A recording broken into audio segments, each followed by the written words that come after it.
नमस्कार दोस्तों, Rupesh Bansal RBL media में आपका स्वागत कर रहा हूं। फाजिल्का की नई आबादी में आज फिर से बिजली की तार पानी में गिर जाने से हादसा हो गया है। यहां पर जानवरों की मौत हो गई है। देखिए किस प्रकार से फाजिल्का की नई आबादी में रेलवे फाटक के समीप बिजली के खंभे से टूटकर तार नीचे गिर गई, जिससे जानवरों की मौत हो गई।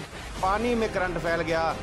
देखिए यहाँ पर हादसा हो गया है। सूचना मिलते ही बिजली कर्मचारी यहाँ पर पहुंचे, लेकिन बिजली की सप्लाई बंद नहीं हुई थी, जिसे बंद करने का प्रयास किया जा रहा है। देखिए किस प्रकार से यहाँ पर हादसा हुआ है। मैं आपको मिलवाने जा रहा हूँ यहाँ पर मौजूद लोगों से। देखिए किस प्रकार से बयान दे रहे हैं। आरबीएल मीडिया, आपका अपना चैनल सब्सक्राइब करना न भूले। हाँ जी, जग्गा की गल हुई है थे ਇੱਥੇ ਆ ਵੇਖੋ ਇਸ ਸਵੇਰ ਦੀ ਤਾਰ ਟੁੱਟੀ ਪਈ ਆ। ਜਾਨਵਰ ਮਰੀ ਜਾਂਦੇ ਲੱਗ 2 ਘੰਟੇ ਹੋ ਗਏ ਮੈਨੂੰ ਡਿਊਟੀ ਕਰਦੇ ਨੂੰ। ਇੱਥੇ ਕੋਈ ਵੀ ਨਹੀਂ ਆ ਰਿਹਾ। ਤੁਸੀਂ ਬਿਜਲੀ ਬੋਰਡ ਨੂੰ ਸੂਚਨਾ ਦਿੱਤੀ ਸੀ ਇਸ ਚੀਜ਼ ਹਾਂਜੀ ਦੀ? 3-4 ਫੋਨ ਕਰਤੇ ਜੀ, ਫਿਰ ਆਏ ਨਹੀਂ ਉਹਨਾਂ ਦੇ ਬੰਦੇ? ਅਜੇ ਨਹੀਂ ਆਏ ਜੀ। ਹੁਣ ਆਉਣ ਵਾਲੇ ਨੂੰ 1.5-2 ਘੰਟੇ ਹੋ ਗਏ। 1.5 ਘੰਟੇ ਬਾਅਦ ਆਏ ਨੇ। 2 ਘੰਟੇ ਬਾਅਦ। ਤੇ ਕੀ ਹੋਰ ਕੀ ਹਾਦਸਾ ਹੋਣਾ ਸੀ ਇੱਥੇ ਜੀ? ਇੱਥੇ ਇੱਕ ਤਾਂ ਲੇਡੀ ਸੀਗੀ ਸੀ, ਉਹ ਚੰਬੜ ਲੱਗੀ ਸੀ, ਉਹਨੂੰ ਅਸੀਂ ਵਾਪਸ ਕੀਤਾ। ਅੱਛਾ ਜੀ। ਫਿਰ ਅਸੂਰ ਤੇ ਗਾਵਾਂ ਗੂਵਾਂ ਨੂੰ ਸਾਈਡ ਤੇ ਕੀਤੀ ਹਾਂ।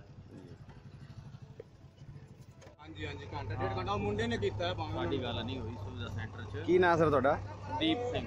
ਦੀਪ ਸਿੰਘ ਜੀ, ਤਾਰ ਟੁੱਟੀ ਨੂੰ ਬਹੁਤ ਦੇਰ ਹੋ ਗਈ ਜੀ। ਇਹਨਾਂ ਨੇ ਕਿਹਾ ਵੀ 2 ਘੰਟੇ ਹੋ ਗਏ ਸੂਚਨਾ ਦਿੱਤੀ ਨੂੰ, ਪਰ ਕੋਈ ਨਹੀਂ ਆਇਆ। ਤੁਹਾਨੂੰ ਕਦੋਂ ਸੂਚਨਾ ਮਿਲੀ ਜੀ ਇਸ ਚੀਜ਼ ਦੀ? ਸਾਨੂੰ ਤਾਂ ਅੱਧਾ ਘੰਟਾ ਹੋ ਗਿਆ ਇਸ ਗੱਲ ਨੂੰ। ਸਾਡੇ ਜਈ ਸਾਹਿਬ ਨੇ ਫੋਨ ਕੀਤਾ ਸੀ, ਕੋਰਪਾਲ ਨੂੰ। ਕੋਰਪਾਲ ਹੋਰਾਂ ਸਾਨੂੰ ਫੋਨ ਕੀਤਾ ਸਾਡੇ ਲਾਈਨਮੈਨ ਨੂੰ ਜੀ। ਤੇ ਇਹਦਾ ਕਰੰਟ ਤਾਂ ਹਲੇ ਵੀ ਚਾਲੂ ਹੈ ਜੀ? ਕਰੰਟ ਤਾਂ ਬੰਦ ਹੀ ਨਹੀਂ ਹੋਇਆ ਜੀ ਇਹਦੇ 'ਚ? ਉਹ ਗਏ ਆ ਨਾ ਇੱਧਰ ਕਰਨ